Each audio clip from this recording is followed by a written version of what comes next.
कहीं मैं सड़क पे जाता हूं, मुझे दो तरीके के लोग दिखते हैं। एक ऐसे मुस्कुराता है, खुश रहता है, चेहरे पे मुस्कान होती है, मैं कहता हूं कांग्रेसी। और एक मुझे ऐसे दिखता है, मैं कहता हूं आरएसएस। ये छुपनी बातें ये कभी कभी आ जाते हैं पार्टी में, बेस बदल के आ जाते हैं। मैं बस देखता हूं इनको, आरएसएस। अच्छा, डर के मारे हमारे भी लोग उधर भाग गए। अब बड़ा कंफ्यूजन है, वहां पे वो मुस्कुरा नहीं सकते, वहां पे उनको सीरियस बैठना पड़ता है मोदी जी के सामने, तो कंफ्यूजन हो गया बहुत। तो आप लोग कौन हो? आप लोग वो हो जो डरे नहीं। ये जो यहां पे बैठे हुए हैं, ये देखो, सारे के सारे मुस्कुरा रहे हैं। देखो, अमित शाह की स्पीच देखना, मोदी जी की स्पीच देखना, वो सब ऐसे बैठे रहते हैं कि कुछ गलती से कह ना दें। आप सबका यहां बहुत बहुत स्वागत, नमस्कार। कैसे हैं आप? सुनाई नहीं दिया, मूड कैसा है? अभी रास्ते में एक व्यक्ति ने मुझे रोका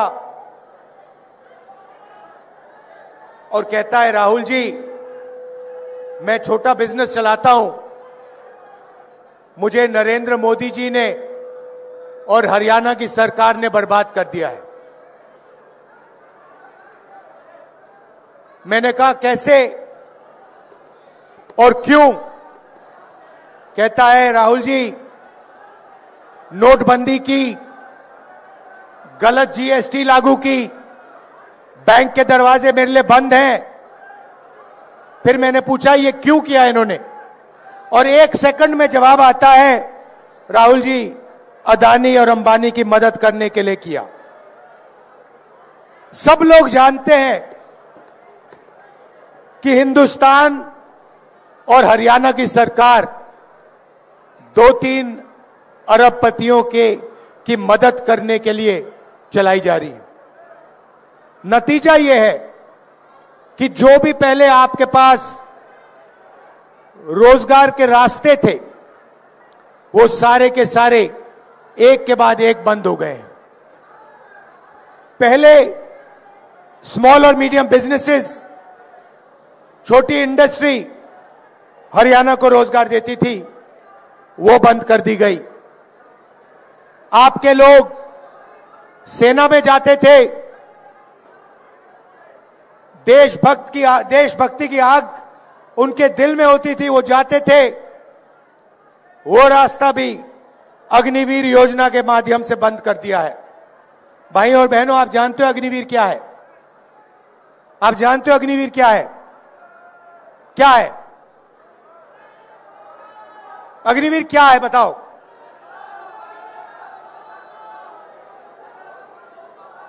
मैं आपको बताता हूं।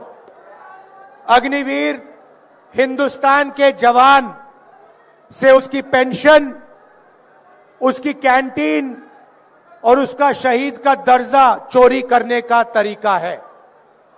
ये योजना इसीलिए बनाई गई है कि हमारे जवानों को पेंशन ना देनी पड़े, उनके परिवारों को कैंटीन ना देने पड़े, और जब वो शहीद हो तो उन्हें शहीद का दर्जा ना देना पड़े। पहले पब्लिक सेक्टर हुआ करता था, सरकारी फैक्ट्रियां हुआ करती थी, वो सारी की सारी बंद कर दी गई हैं, प्राइवेटाइज कर दी गई हैं। जहां भी आप देखो, आपको अदानी अंबानी नाम दिखाई देगा। अग्निवीर योजना की, जवानों से उनका पैसा छीना, मगर लक्ष्य अदानी डिफेंस को, हिंदुस्तान का डिफेंस बजट पकड़ाने का था। आप इंटरनेट पे जाइए, गूगल सर्च कीजिए, उस पे आप लिखिए अदानी डिफेंस। मीटिंग के बाद आप करना, और आपको दिखेगा चमकता हुआ वेबसाइट, उसमें अलग अलग हथियार दिखेंगे, राइफल, पिस्टल, कारतूस, तोप, ड्रोन्स, उस वेबसाइट पे सारे के सारे दिखेंगे, मगर सच्चाई यह है कि अदानी उनमें से एक भी चीज नहीं बनाता है। वो सारे के सारे हथियार विदेशी कंपनियां बनाती हैं, ड्रोन इजराइल की कंपनी बनाती है, हथियार इजराइल की कंपनी बनाती है। नरेंद्र मोदी जी सिर्फ अदानी को डिफेंस का कॉन्ट्रैक्ट देना चाहता है, इसीलिए विदेशी कंपनियों के हथियारों के ऊपर अदानी का लेबल लगता है। एक तरफ जवानों से उनका पेंशन छीना जाता है, उनका शहीद का दर्जा छीना जाता है, उनकी ट्रेनिंग कम की जाती है, और दूसरी तरफ वही पैसा सीधा अदानी के जेब में जाता है। यहां पे ड्रग्स की इशू है। सब लोग जानते हैं हरियाणा में कि ड्रग्स फैलता जा रहा है, फैलता जा रहा है। मोदी जी से मैं पूछता हूं, जब आपके मित्र अदानी जी के मुद्रा पोर्ट में हजारों किलो हेरोइन पकड़ा गया, तो आपने इसके बारे में क्या कार्रवाई की? कितने लोग जेल भेजे? किसको आपने जेल भेजा? यहां आप अपने भाषण में बताइए, हरियाणा की जनता को बताइए। जब मुद्रा पोर्ट में, अदानी के पोर्ट में हजारों किलो ड्रग्स मिलता है, तो नरेंद्र मोदी जी, गुजरात की सरकार कोई कार्रवाई नहीं करते। अमेरिका गया, अमेरिका में हरियाणा के युवाओं ने मुझे फोन किया, कहते हैं राहुल जी हरियाणा में हमारा कुछ नहीं बचा, इसलिए हम अमेरिका भाग के आए हैं, आप आइए हमसे मिलिए। डैलस में जाके मैं मिला, छोटे से घर में, एक कमरे में 15-20 लोग रहते हैं, हरियाणा के युवा रहते हैं। मैंने उनसे पूछा, भाइयों आप यहां क्यों आए? वही जवाब जो आज मुझे यात्रा में मिला, राहुल जी हरियाणा में हमारे लिए कुछ नहीं बचा। एक तरफ महंगाई है, दूसरी तरफ बेरोजगारी। मैंने पूछा, भाइयों अमेरिका जाने के लिए कितने पैसे लगे? कहते हैं 35 लाख से 50 लाख रुपए लगते हैं। कैसे गए?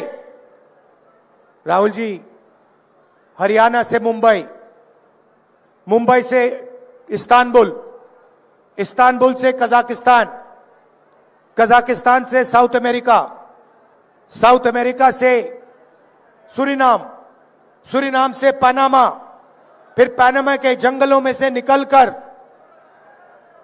हम अमेरिका पहुंचे। रास्ते में हमने अपने मित्रों को मरते हुए देखा है, नाव डूब जाती है, हमारे भाई मर जाते हैं, माफिया के लोग पकड़ते हैं हमें। पनामा के जंगल से निकलते हैं, घने जंगल हैं, वहां पे माफिया के लोग हमें गोली मार देते हैं। मैंने कहा भाई ये सब करके आप क्यों जा रहे हो? कहते हैं हरियाणा में कुछ नहीं बचा। फिर मुझे कहते हैं राहुल जी आप हमारे लिए एक काम कीजिए। क्या करूं? जब आप वापस जाएंगे आप हमें हमारे परिवारों से मिलिए। कहते हैं राहुल जी हम 10 साल के लिए अपने परिवारों से नहीं मिल सकते हैं। अगर हमारे घर में कोई किसी की मृत्यु होती है, हम अंतिम संस्कार नहीं कर सकते, हम वापस नहीं आ सकते। आप जाके हमारे परिवार से मिलिए और उन्हें हौसला दीजिए कि हम ठीक हैं। तो मैं आया, करनाल आया, 5 बजे सुबह उन्हीं युवाओं के परिवारों से मिला। 15-20, 35 लोग। अजीब सी बात थी, करनाल में बच्चे, माताएं, और अमेरिका में बच्चों के पिता चीखता हुआ, बातचीत चल रही है, मैं परिवारों से बात कर रहा हूं, वहां पे जूम कॉल लगी हुई है, वीडियो कॉल चल रही है, एक तरफ अमेरिका से बात हो रही है, एक तरफ यहां बात चल रही है। ये 21वीं सदी का हरियाणा बना रखा है। एक बच्चा चीखकर, चिल्लाता हुआ कंप्यूटर की ओर दौड़ता है, ऐसे कंप्यूटर को पकड़ के कहता है पापा पापा पापा वापस आओ, पापा वापस आओ। पापा जो रोना चाहता है वो मुस्कुराता है और कहता है बेटा घबराओ मत, मैं कुछ ही दिनों में वापस आऊंगा। मगर ये सच नहीं है। वो पिता अपने बेटे को 10 साल के लिए नहीं देख पाएगा। सच्चाई ये है, बेटे का नाम देव है। देव जैसे हरियाणा में लाखों बच्चे हैं जो अपने पिता को नहीं देख पाएंगे, 10 साल के लिए नहीं देख पाएंगे। और वहां वो जो लोग हैं वो यहां वापस नहीं आ पाएंगे। माता की डेथ होगी, पिता की डेथ होगी, अंतिम संस्कार करने नहीं आ पाएंगे। यह है हरियाणा की सरकार की देन, क्योंकि यह है मोदी जी की देन कि हरियाणा में जो पहले रोजगार मिलता था वो सारा का सारा बंद कर दिया है। आपके जेब में से पैसा निकलता है, 24 घंटे आपके जेब में से पैसा निकलता है। पहले मोदी जी कहते थे गैस सिलेंडर का दाम 400 रुपए हो गया है। आज क्या है रेट गैस सिलेंडर का? 1200। मोदी जी भाषण में कहते हैं कि मेरी सरकार में 1200 रुपए का रेट हो गया है, नहीं कहते।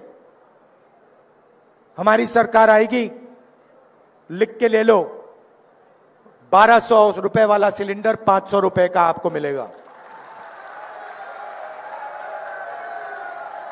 मतलब 700 रुपए जो आज आप गैस सिलेंडर में एक्स्ट्रा दे रहे हो, वो 700 रुपए हम आपके जेब में, आपके बैंक अकाउंट में वापस डालेंगे। 2000 रुपए हर महीना, 1 तारीख को हर महीना हरियाणा के महिलाओं के बैंक अकाउंट में मिलेगा। तो महिलाओं के लिए वहीं 2700 रुपए हमने हर महीना महिला के लिए वहीं बचा दिए। उसके बाद हरियाणा में आज किसान धान बेचने की कोशिश कर रहे हैं, सरकार खरीद नहीं रही है। और हरियाणा के सारे किसान जानते हैं कि हरियाणा में उन्हें धान के लिए, गेहूं के लिए, शुगर केन के लिए सही दाम नहीं मिलता है। जैसे ही हमारी सरकार आएगी, सबसे पहला काम, ये जो आपका धान सरकार नहीं खरीद रही है, इसको खरीदने का काम हम पहले दिन से शुरू कर देंगे। और गारंटी करके हरियाणा के किसानों को हम मिनिमम सपोर्ट प्राइस देने जा रहे हैं।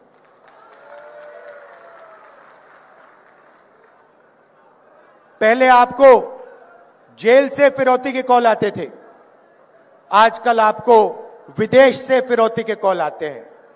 आते नहीं आते? आते हैं। क्यों आते हैं? क्योंकि नरेंद्र मोदी जी ने, हरियाणा की सरकार ने बेरोजगारी का जाल फैला रखा है। इसीलिए हमने पता लगाया 2 लाख सरकारी रोजगार खाली पड़े हैं। हमारी सरकार आएगी तो 2 लाख सरकारी रोजगार आपके हवाले हम कर देंगे, हरियाणा के युवाओं को हम दे देंगे। और ये जो रोजगार हैं, 2 लाख रोजगार जो हैं, ये 36 बरादरी के लोगों को जाएंगे। ये किसी एक कम्युनिटी को नहीं जाएंगे, किसी एक वर्ग को नहीं जाएंगे। हरियाणा के 36 बरादरी के युवाओं को ये 2 लाख रोजगार न्याय के साथ, समानता के साथ बांटे जाएंगे।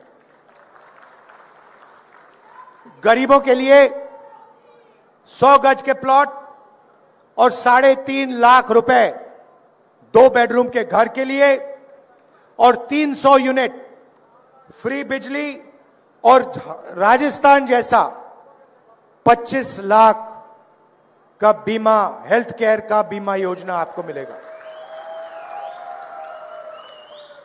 देखिए, ये संविधान है, इसको अच्छी तरह देखिए।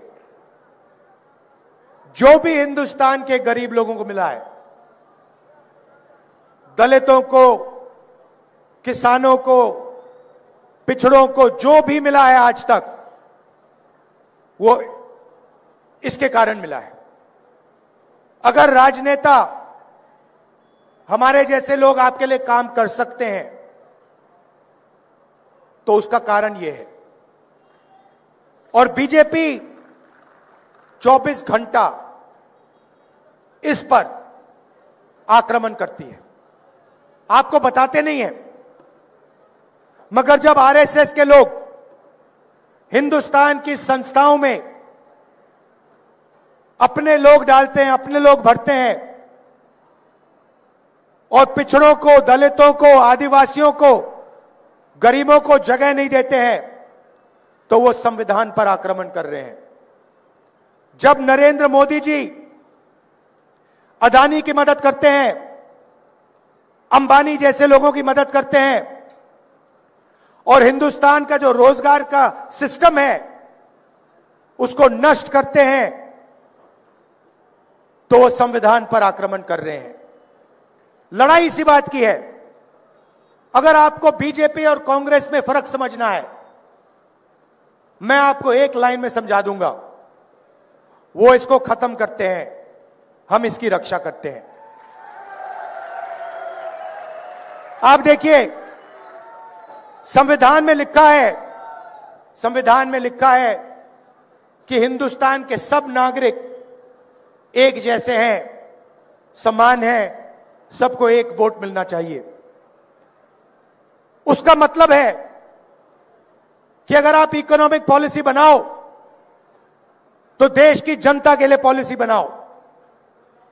जब नरेंद्र मोदी 16 लाख करोड़ रुपए अरबपतियों, 25 अरबपतियों के माफ करते हैं और किसानों का कर्जा माफ नहीं करते हैं, स्टूडेंट्स का कर्जा माफ नहीं करते हैं, माताओं बहनों का कर्जा माफ नहीं करते हैं, तो वो इस संविधान पर आक्रमण कर रहे हैं। सीधी सी बात है। जब नरेंद्र मोदी अदानी जी को मदद करने के लिए 3 काले कानून लाते हैं, किसानों की जिंदगी खत्म करने के लिए कानून लाते हैं, तो वो संविधान पर आक्रमण कर रहे हैं। जब नरेंद्र मोदी जी का चेहरा आपको 24 घंटा टीवी पे दिखता है, अदानी अंबानी की मीडिया जब 24 घंटा उनका चेहरा आपको दिखाते हैं, तो आपको पता लग जाना चाहिए कि इस संविधान पर आक्रमण हो रहा है। आपने कभी मीडिया में किसान का चेहरा देखा है, मजदूर का चेहरा देखा है, गरीब कारीगर का चेहरा देखा है? ना। क्यों नहीं? क्या इस देश में सिर्फ अरबपति और नरेंद्र मोदी हैं? मीडिया में आपने किसी गरीब व्यक्ति की शादी होते हुए देखी है? देखी कभी? अंबानी की शादी देखी आपने? आपको मालूम है कि अंबानी जी ने अपनी शादी में हजारों करोड़ रुपए खर्च किए। यह किसका पैसा है? यह किसका पैसा है? आपका पैसा है। आपको शादी करवाने के लिए बैंक अकाउंट में पैसा नहीं है, बैंक लोन लेकर आप अपने बच्चों की शादी कराते हो।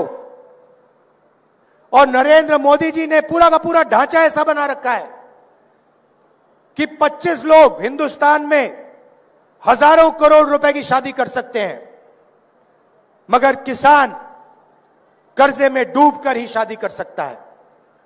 अगर यह संविधान पर आक्रमण नहीं है तो फिर क्या है संविधान पर आक्रमण? तो यह हम बदलना चाहते हैं। मैंने तो अपना मन बना लिया है, हरियाणा की सरकार भी यह करेगी। देखिए, कल भाषण में हुड्डा जी ने भाषण दिया, प्रियंका ने भाषण दिया, उदयभान जी ने भाषण दिया, कहा कि देखिए सब लोगों का सम्मान होना चाहिए, रिस्पेक्ट होनी चाहिए। सही बात है, होनी चाहिए, मगर मैं उसमें एक और चीज जोड़ना चाहता हूं। ये जो हिंदुस्तान बन रहा है जिसमें 25 अरबपति हैं, बैंक भी उनके, मीडिया भी उनका, एयरपोर्ट भी उनके, पोर्ट भी उनके, खेत भी उनके, जमीन भी उनकी, इसमें आम हिंदुस्तानी को समान रिस्पेक्ट नहीं मिल सकती है। सच्चाई है कि धन पूरा का पूरा इन 25 लोगों के हाथ में जा रहा है और आपके जेब में से 24 घंटा आपका पैसा छीना जा रहा है। पेट्रोल के दाम बढ़ते हैं, डीजल के दाम बढ़ते हैं, प्याज के दाम बढ़ते हैं।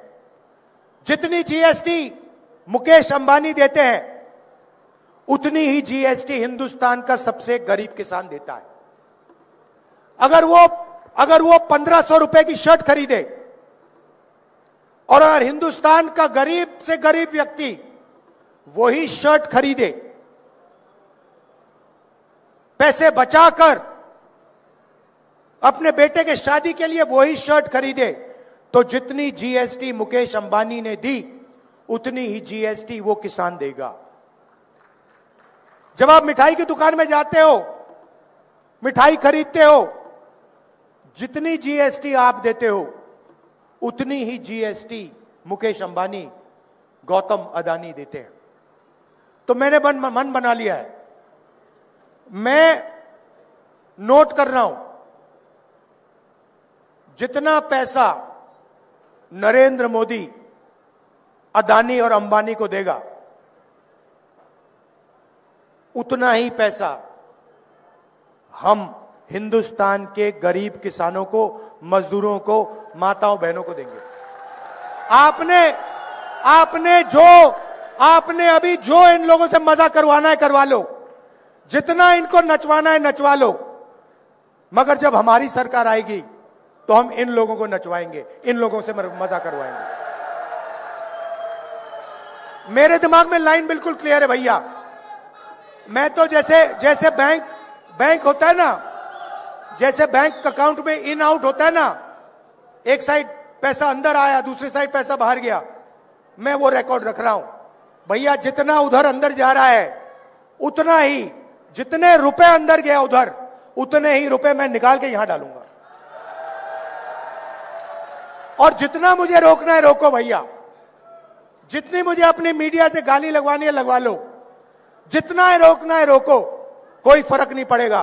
क्योंकि वो दिन आएगा जब हिंदुस्तान की सरकार मजदूरों की, गरीबों की, किसानों की सरकार होगी और फिर जो पैसा इन्होंने उनको दिया है, 16 लाख करोड़ रुपए कर्जा माफ किया है, उतना ही पैसा हम किसानों का, मजदूरों का, गरीबों का कर्जा माफ करेंगे।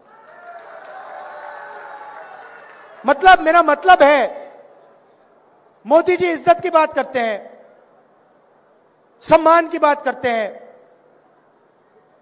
बिना धन के, बिना पैसे के इज्जत और सम्मान का कोई मतलब नहीं है।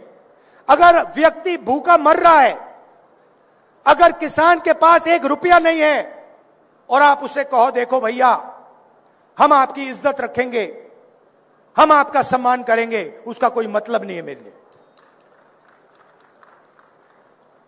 जब उसके जेब में पैसा होगा तो उसका सम्मान आपको करना ही पड़ेगा, आपकी चॉइस ही नहीं रहेगी।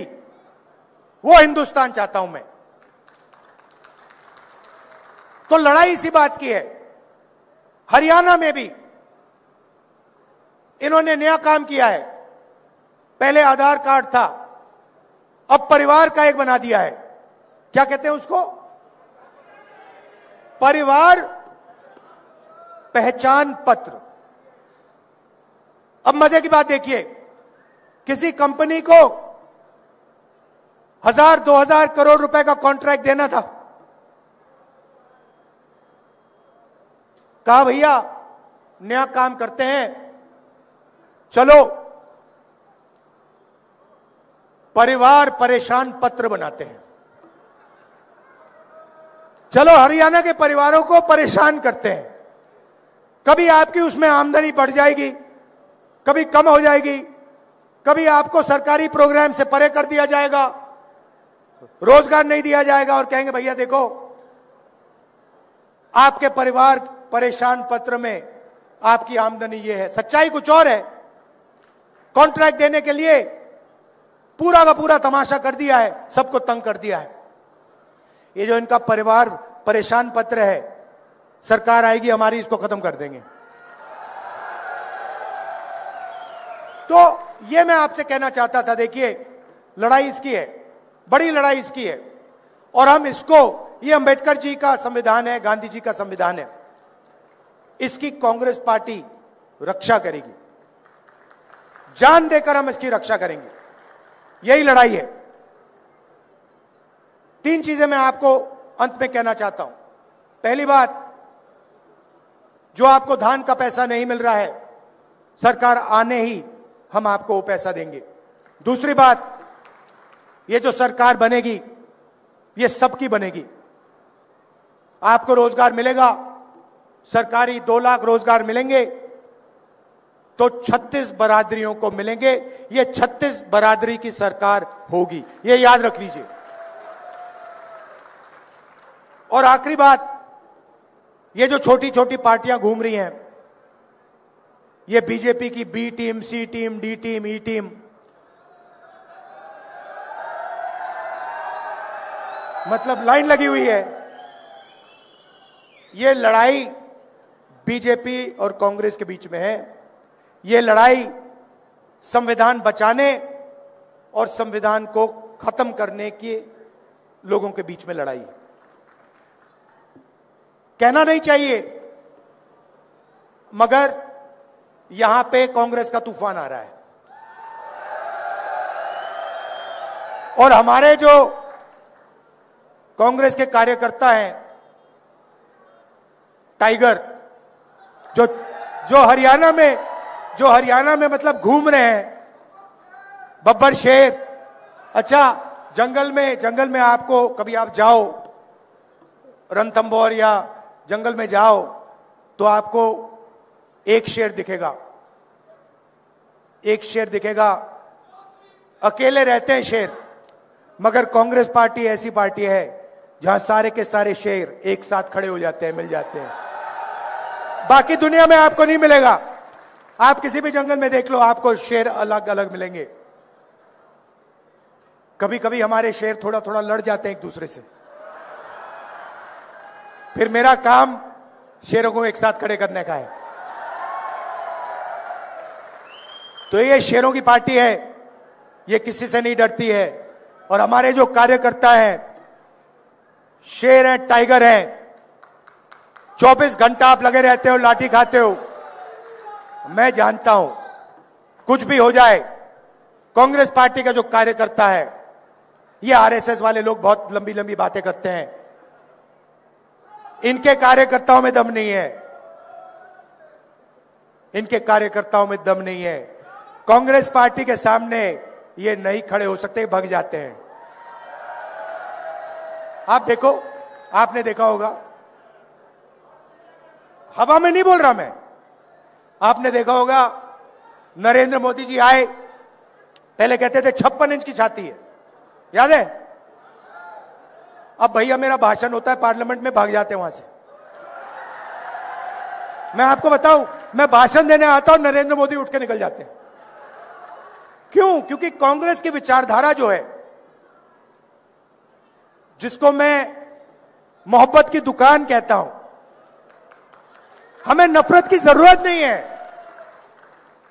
हमारे घरों में, हमारे दिल में नफरत है ही नहीं। कभी कभी कोई कहता है मुझे वो दुश्मन है, मैं कहता हूं नहीं, वो दुश्मन नहीं है। मैं दुश्मन से भी नफरत नहीं करता हूं। मैं बीजेपी, नरेंद्र मोदी, इन लोगों से नफरत नहीं करता हूं। मैं विचारधारा की लड़ाई लड़ता हूं, मैं पीछे नहीं हटूंगा, मैं डरता नहीं हूं, मगर मैं नफरत नहीं करता हूं।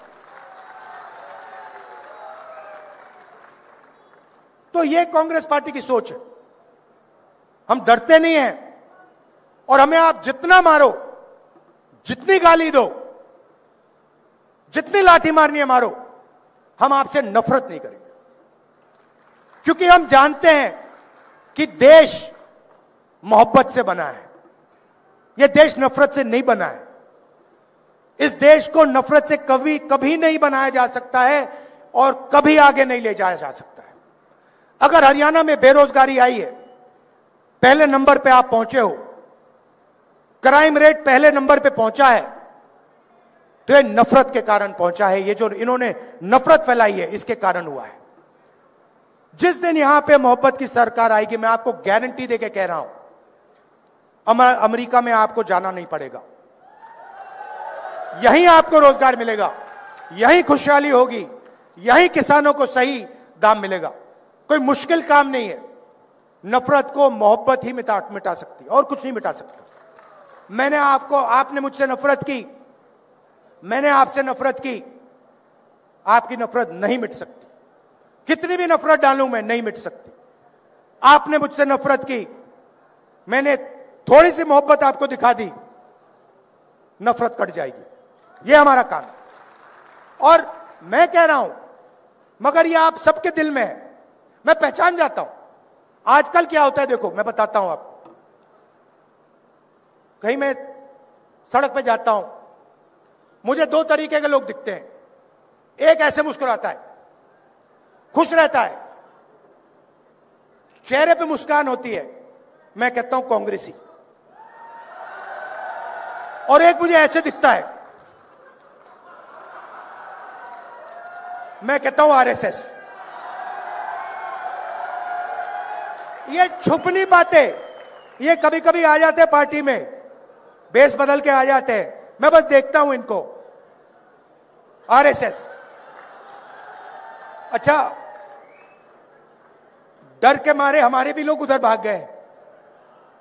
अब बड़ा कंफ्यूजन है, वहां पे वो मुस्कुरा नहीं सकते, वहां पे उनको सीरियस बैठना पड़ता है मोदी जी के सामने, तो कंफ्यूजन हो गया बहुत।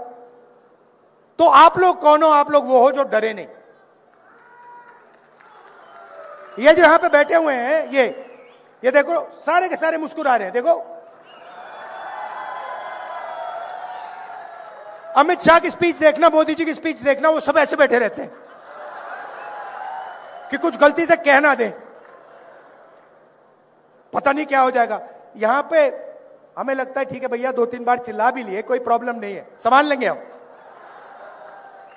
तो ये पार्टी मोहब्बत की पार्टी है, और आप लोग मोहब्बत वाले बब्बर शेर हो। धन्यवाद, नमस्कार, जय हिंद। अभी एक बात बोला मैं एक बात भूल गया। मैडम ने मुझे बताया कि शेर हैं और शेरनियां भी हैं।